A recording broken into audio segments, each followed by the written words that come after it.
ভক্তরা শুধু ভক্তি করেই শান্ত নন, পুষ্পজলে সাধুগুরুর পবিত্র চরণ ধুয়ে দেন দরবারের সেবায়েতগণ। অনেকের চোখে এটি ভিন্নভাবে ধরা দিলেও লালন ভক্ত ও আহলে বায়াত তরিকতের মানুষের কাছে মানুষ ভজলে সোনার মানুষ হবি তারই প্রকাশ।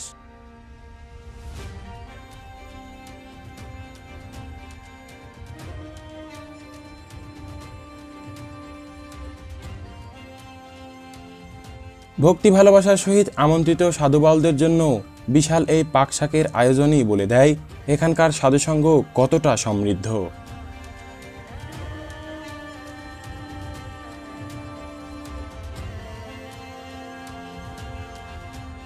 বন্ধুরা, এই দরবারকে ঘিরে পাক পাঞ্জাতনের আশেকগণ কি করেন সেটি তুলে ধরব আজকের এই ভিডিওতে। হতে পারে সাধু ফকিরি তরিকার এমন ধর্মীয় রীতিনীতি কখনোই দেখেননি এর আগে।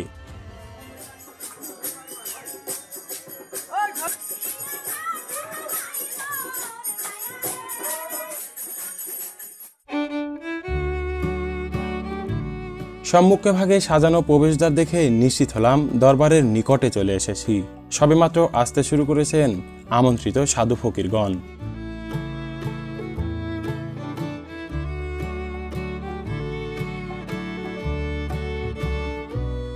আশ্রমের ভেতরের নির্মাণশৈলী কোনো রাজপ্রাসাদের থেকে কম নয়, যদিও এখানে কেউই রাজা নয়।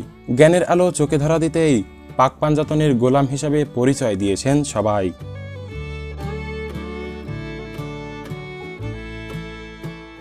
সূর্য পূর্ব দিগন্তে থাকা অবস্থায় চুয়াডাঙ্গায় এসেছিলাম আমি। চুয়াডাঙ্গা রেলওয়ে স্টেশন থেকে মাত্র 10 টাকা ভাড়া দিয়েই চলে আসা যায় মাওলা শাহ সুফি সদর উদ্দিন আহমেদ চিশতির এই দরবার শরীফে।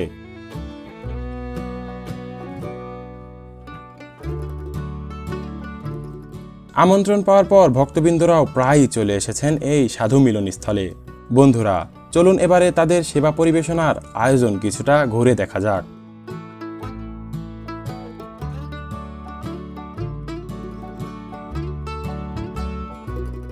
এই পাকশাকের আয়োজন দেখেই আন্দাজ করা যায় এখানে কত ভক্তবৃন্দের আগমন ঘটে।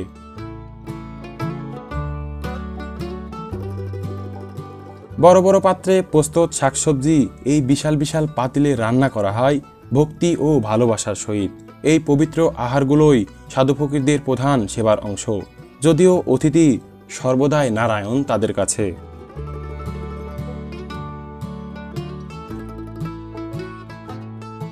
যার নিমন্ত্রণে এই মহামিলনের আয়োজন, সেই আশ্রমের প্রধান সেবক মাথায় আহার নিয়ে উপস্থিত মধ্যমণি সাধুর নিকট।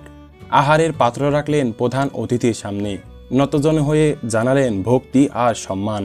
এই ভক্তি যেন আহার গ্রহণের প্রথম অনুমতি।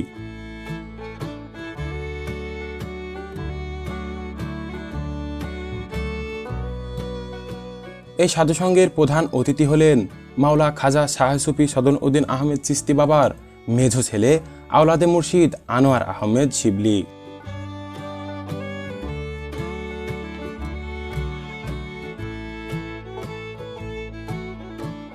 ফকিরি নিয়ম অনুযায়ী আমন্ত্রিত প্রধান সাধুগুরুদের পবিত্র চরণ ধুয়ে দেন পুষ্প জল দিয়ে।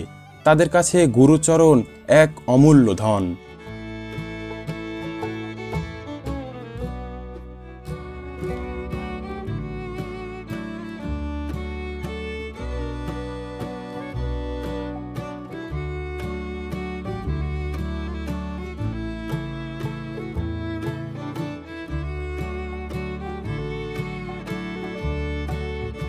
শুধুমাত্র প্রধান অতিথি বাজান শিবলি সাদিককেই নয়, খেলাফতপ্রাপ্ত সাধুগুরু ও সাইজির আশ্রমের খাদেমদেরও পুষ্প জল দিয়ে চরণ ধুয়ে তাদের দক্ষিণা দিচ্ছেন এই দরবারের প্রধান খাদেম ওহিদ আহমেদ চিশতি।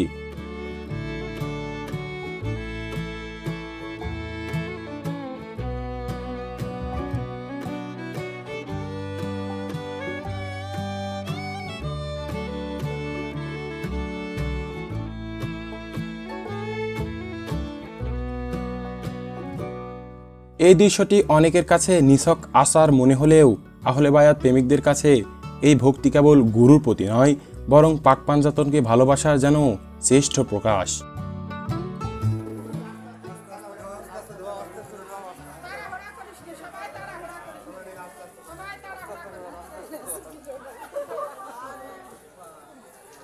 সূর্য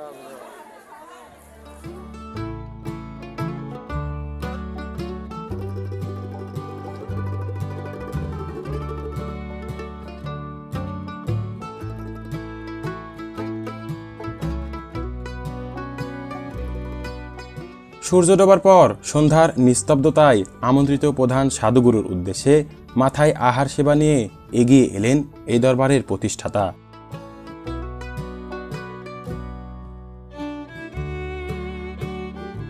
পরম ভক্তি ও ভালোবাসা জানিয়ে তিনি যখন সেই আহার নিবেদন করলেন, আর সেই মুহূর্তে উপস্থিত সবাই আবারও ভক্তি জানিয়ে গভীর শ্রদ্ধায় সসম্মানে যেন গ্রহণ করলেন এই সেবা।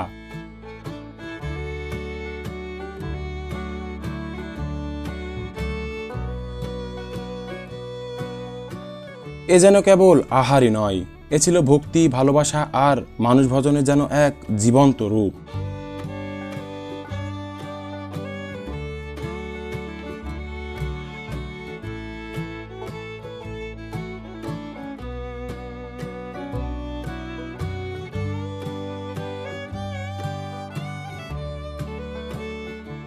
রাতের নিস্তব্ধতা ভেঙে যখন জেগে ওঠে দরবারের রান্নাঘর, তখনই চোখে পড়ে এক অনন্য দৃশ্যপট। বিশাল হাড়ি, খোলা চুলায় জ্বলতে থাকা আগুন আর ভক্তদের পানের টানে নিখুঁত সেবার আয়োজন। বিশাল বিশাল কড়াইতে অগণিতক সবজি রান্না, যেন পুরো একটি গ্রামের প্রাণ ঢেলে দেওয়া হয়েছে এই সাধু ফকির বাউলদের সেবায়।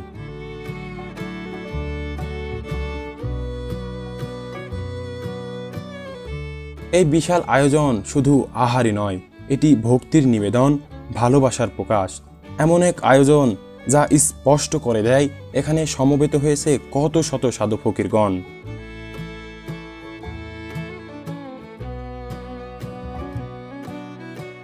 পাত্রে পাত্রে সাজানো ভাত আর তার সাথে সাজানো মাটির পাত্র, প্রতিটি অংশ যেন ভক্তির প্রতীক হয়ে দাঁড়িয়ে আছে।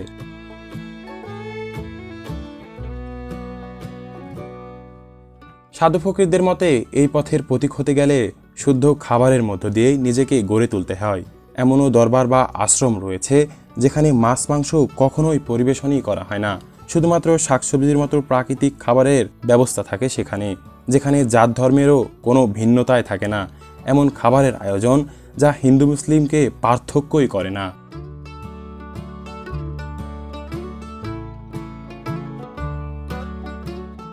এবারে সময় হয়েছে সাধু ফকিরদের সেবা গ্রহণ করার। রান্নাঘরে সবাই তখনও ব্যস্ত খাবার প্রস্তুত করতে। আহার পরিবেশনের আগে ধূপের ধোঁয়া ছড়িয়ে দেওয়া হয় সর্বত্র। এটি যেমন পবিত্রতার প্রতীক, তেমনি অপবিত্রতা দূরে ঠেলে যেন গভীর ভক্তি ভালোবাসায় পরিবেশ সৃষ্টি করেছে এখানে।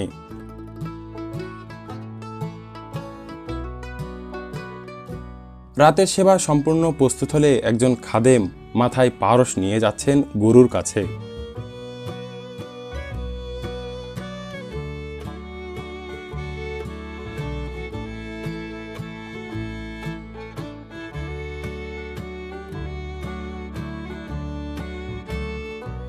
গুরুর আসনে যাকে বসানো হয় সেখানে সবার আগে পারস দেওয়ার পরে অন্যান্য ভক্তবৃন্দ ও সাধু ফকিরদের মাঝেও সেবা দেওয়া হয় পরম ভক্তি আর ভালোবাসার সহিত।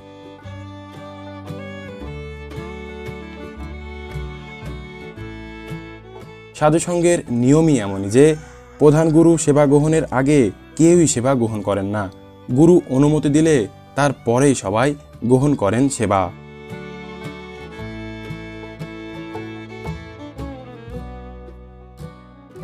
তাদের প্রতিটি কাজের মধ্যেই এমন আদব ভক্তি আছে বলেই তাদের পরিচয় হলো সাধু। আর সাধুদের এই মিলন মেলার নামই হয়েছে সাধু সঙ্গ।